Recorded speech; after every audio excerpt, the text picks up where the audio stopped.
Hello, smart viewers. Welcome to Face to Face. I'm William, and for the next 30 minutes, I'm going to discuss about variously interesting topics as usual in each episode. And for today's episode, I'm going to discuss about an important aspect in Indonesia.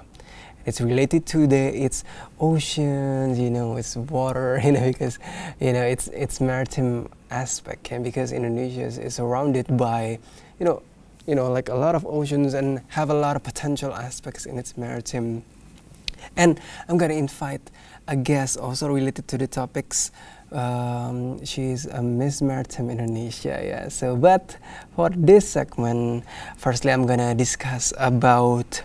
bring up about the best beaches around the world first. Yeah. So, the first beach that it's quite beautiful is Honokalani Beach, which is in Waianapanapa State Park, Maui, Hawaii.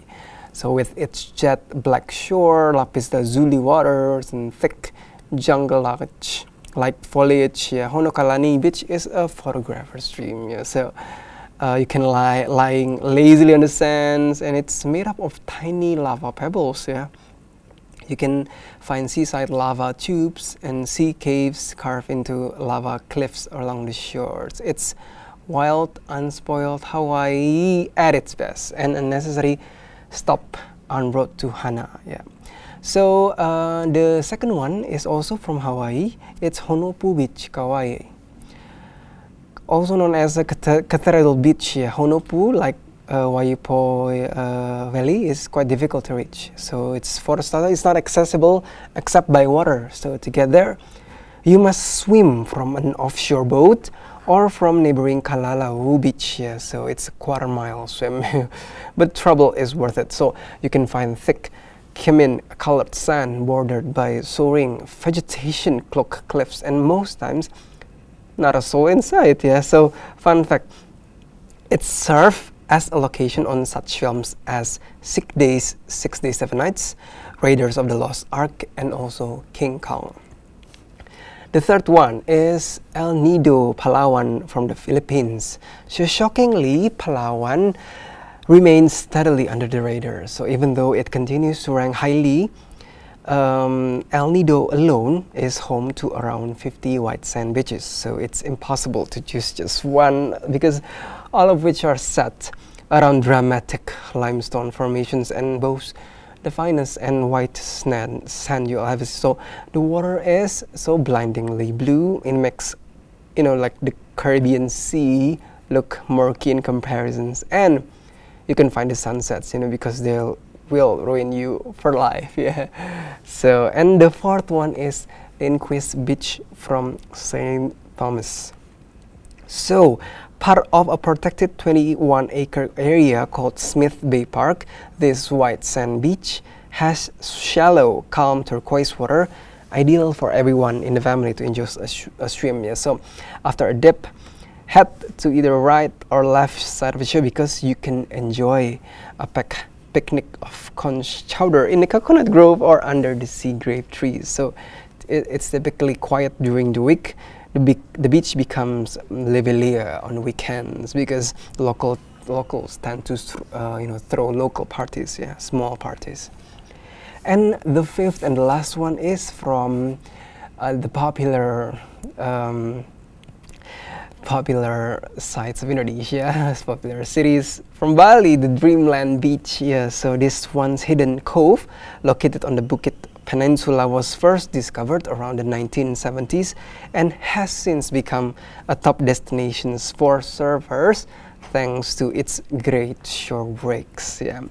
Though it has grown in popularity in the last 40 years and new resorts have cropped up, it still retains its hang 10 vibe with small shops and beach shack cafes, like Kelly's Warung, yeah, so known for its fresh juices, wraps, and smoothies. Yeah. So those are the 5 best beaches around the world. Yeah.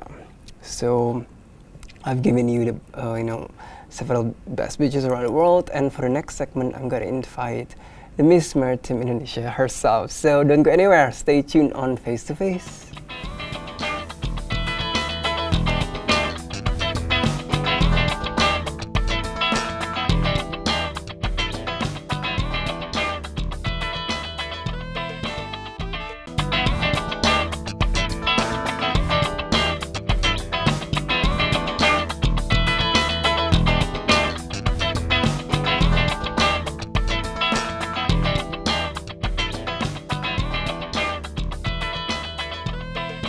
Hello, smart viewers. Welcome back to Face to Face. Still with me, William. And as I mentioned from the previous segment, I'm going to invite my special guest for today. Hello. Hi. Maybe you can introduce yourself to the smart viewers so they can get to know you.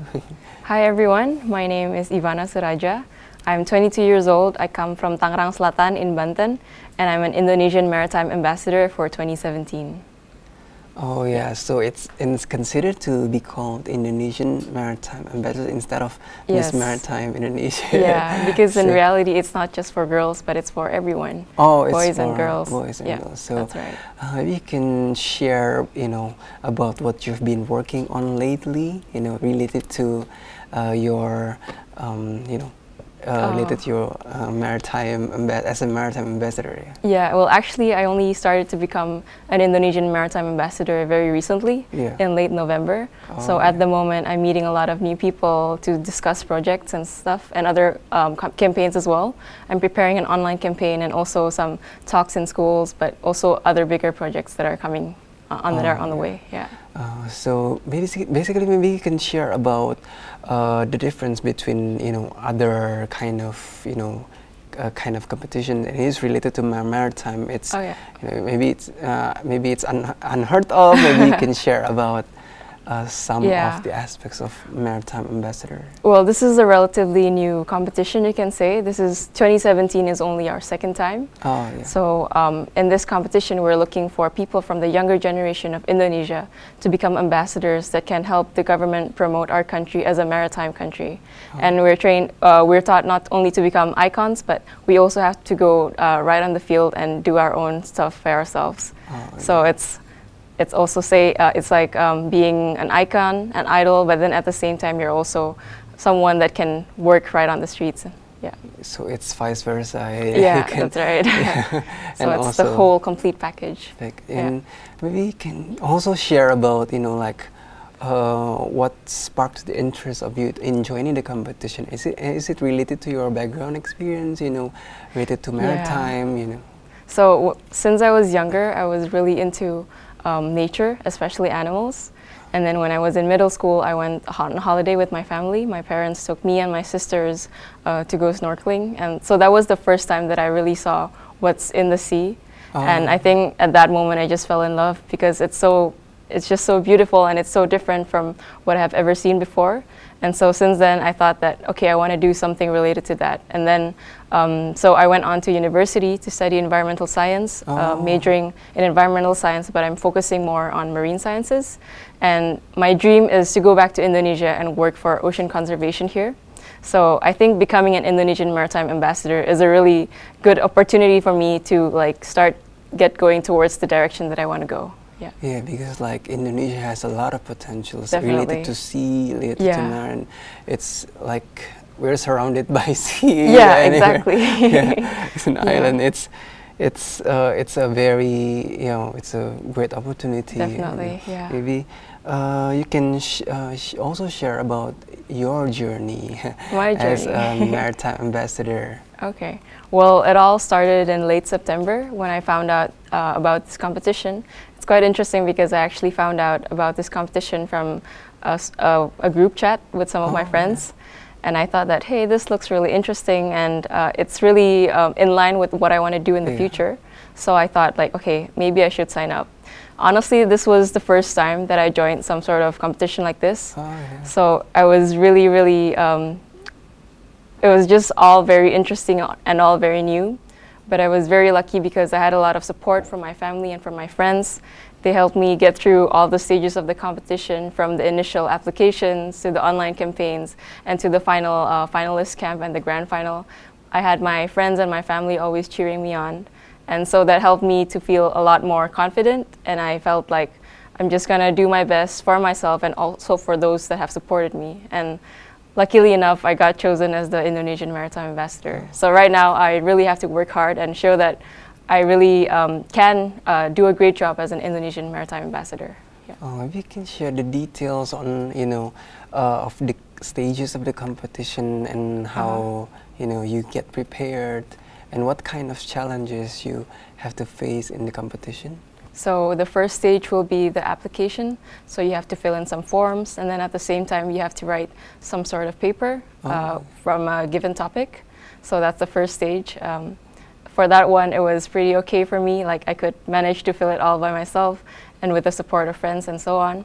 And then after that, the organization, they go through the applications, and then they select a few people to go through the online interview. And so they will give you some questions, ask you to introduce yourself, give you some questions related to maybe to the Marines and a lot of different things related to the competition. Oh, yeah. And then around a week after that, they announce who are the names that will pass to the final round. So if you get selected into the final round, you have to go into this final camp, karantina, for around 10 days, where they give you a lot of training. So our final camp was in a marine space in Jakarta, actually. Oh. So yeah, we had a lot of training from different coaches. So coaches from within the organization, we had worked with some Marines, and we had a lot of important guest speakers as well, people from the ministries, from NGOs, and other public figures as well. And so within that 1 week, we all just like, I could really feel that I grew so much as a person. Like from not knowing so much about Indonesia seas, I knew so much more, and then I got to meet a lot of new people, and they also helped me prepare for the task to become an ambassador. And then on the last day, you have the grand final, where they start to narrow down the finalists from 78 finalists from 24 provinces into top 20, which is 10 male and 10 female finalists, and then to top 6, 3 male, 3 female, and then they select the winners. Oh, so it's also considered like, looks like a pageant or something? Yeah, we'd say it's a semi-pageant. Oh, yeah. Yeah. So, yeah. So the discussion is getting more interesting, and you want to know more about, the Maritime and, about Maritime Ambassador. You have to stay tuned, because right after break we will still continue our discussion still on Face to Face.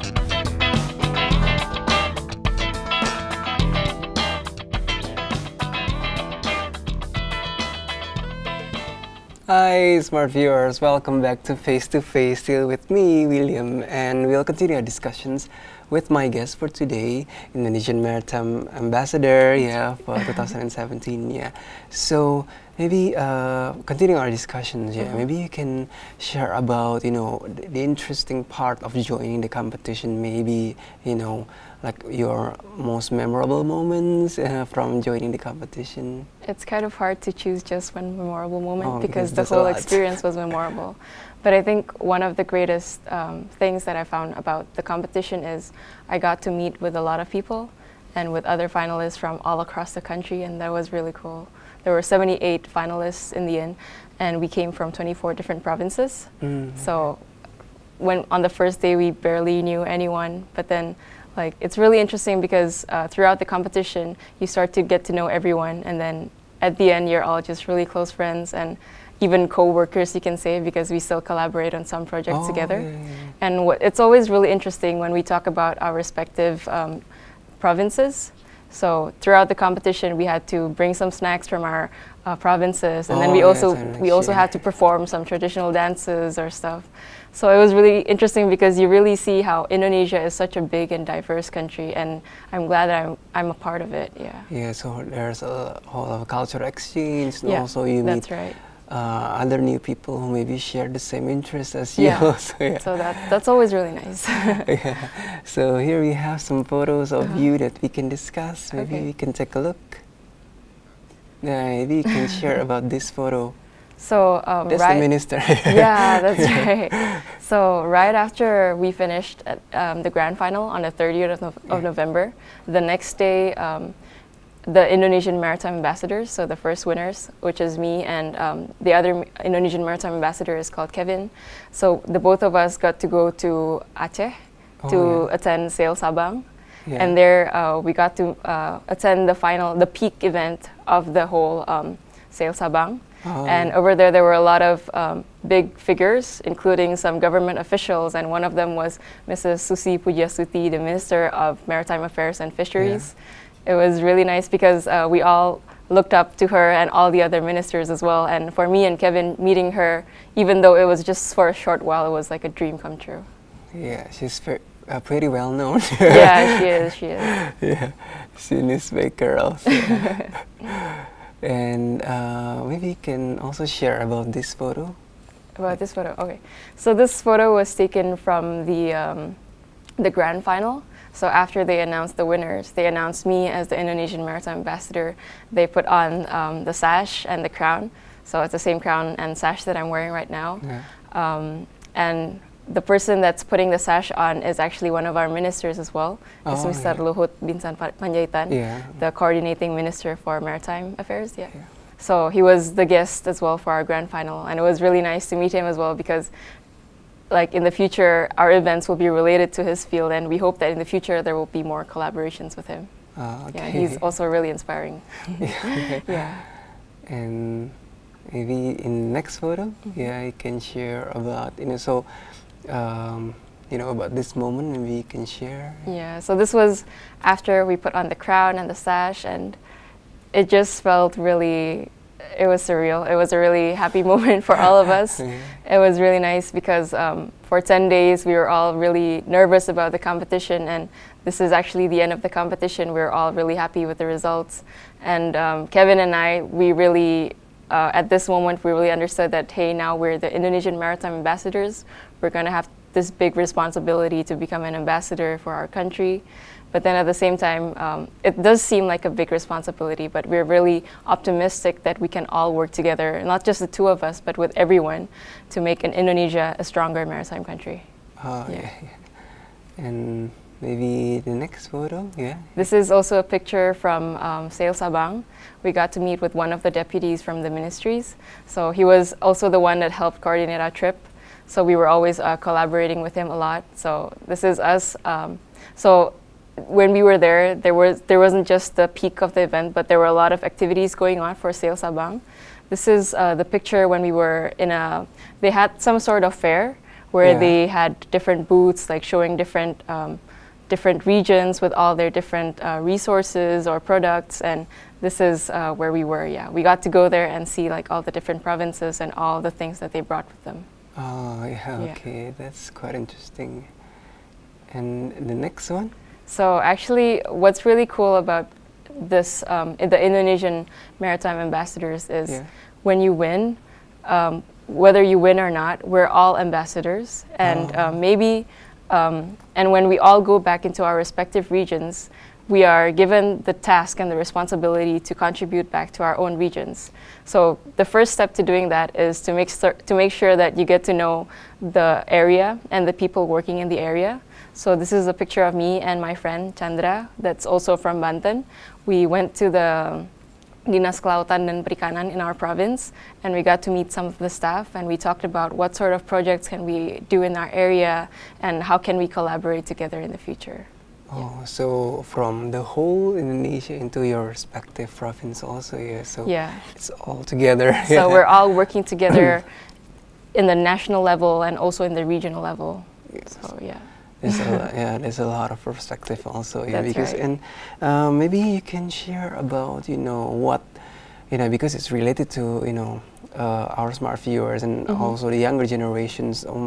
What is the importance of knowing the strength of our maritime, and also how to keep it at the keep it better, and also I think it's important to know that we came from, when you look at Indonesian history, we were a maritime country since forever, and history has shown that we're actually quite strong in the waters, but it's been so long that we didn't really pay attention to our seas. So it's time that we go back into our seas. What I'm saying is we shouldn't forget about the land, but I think we could focus on both, like if we can balance both of it, we can become much stronger as a country. And then it also means that we are embracing our past and our culture and what we are as a country. And I think the first step for the younger generation to contribute back to our country as a maritime country is to get to know our seas. Because Indonesia is a really big country. Yeah. Yes, it is a maritime country, but not everyone lives close to the beach. Oh. Like, for example, for me, the closest beach will be around 1 or 2 hours away, so I don't go there that much.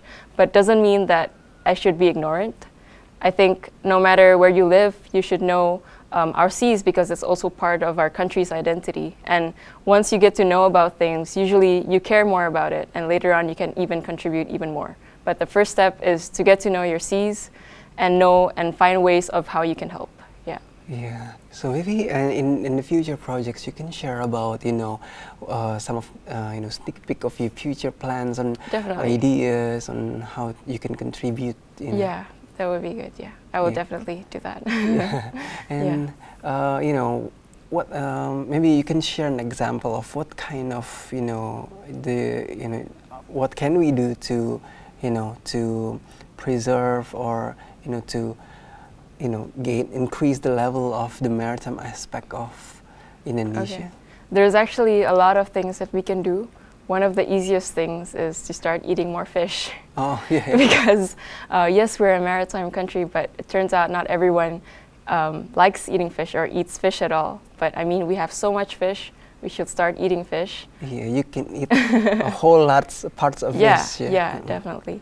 And then something else that we can do at home is you can pay attention to your trash, to your garbage. Don't litter, because it turns out that if you pay attention to the litter, sometimes what you throw away, especially if you throw it carelessly, not into a rubbish bin, it can also end up in rivers and streams and oceans, and that ruins the environment. Yeah, so that's a simple step, but if everyone does that, it's gonna make a big impact.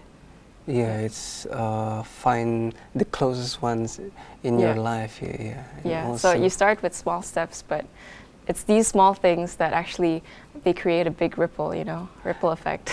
Yeah. And also maybe you can share to the smart viewers and how maybe they want to compete in maritime ambassador as being maritime or other kind of competition. Maybe what kind of motivation can you give to our smart viewers? Yeah.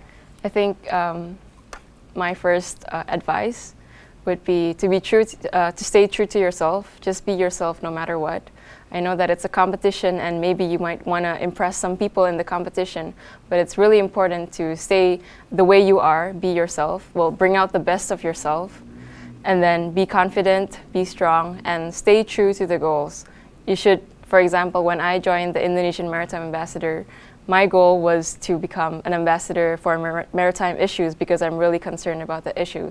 So I think it's really important to remember that, because later on it's really going to help you out throughout the competition and also perform your responsibilities and tasks when you are chosen. Yeah. Okay, so thank you so much for joining, Mary, and we hope that by this episode, you can, give inspirations on how we can contribute more to the maritime of Indonesia. Yeah, so that's the end of this discussion. Yeah, so be sure to check out Face to Face, and also I'm signing off from this episode. We'll see you later, and so bye bye.